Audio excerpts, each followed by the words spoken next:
Hi, Lynn here with Create Whimsy. Today I'm going to show you how to tie a quilt to be able to finish it. This is instead of hand quilting or machine quilting.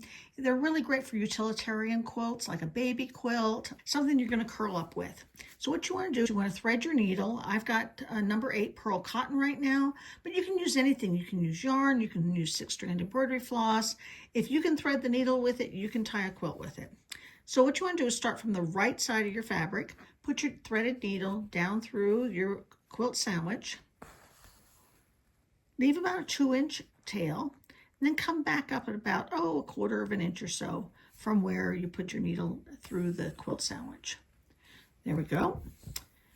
And then what you want to do is you want to take the cut end and you want to twist it around and through that loop, a loop, just like you would be tying your shoes. I like to leave a little bit longer tail because, as you can see, it sometimes gets a little tricky tying it. Okay, so you can see that I've tied it once. Now what you want to do is you want to put that cut end back around again so that there's 2 twists around that loop. This is called a surgeon's knot. And then pull it, not too tight, just like that. If you pull it too tight, your fabric's going to pucker. Now what you want to do is you want to take that end and you want to do the same thing the other way. Put it through the loop once and put it through the loop a second time and gently pull it, and there you go. And then you can trim your ends.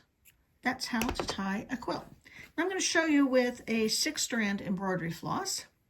So once again, I've already got my needle threaded. I'm going to go down through my quilt sandwich. I've got a bigger needle this time. And then come back up about 1/4 of an inch away.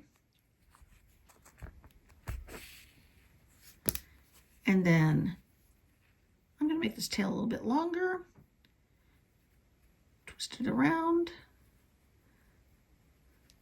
Twist it again to make a surgeon's knot.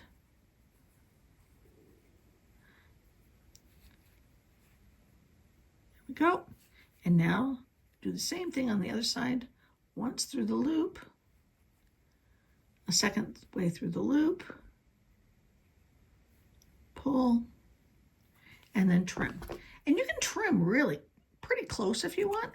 And what I like about 6-strand embroidery is, look, you can fluff it out here, which makes it, I think, more interesting for a piece.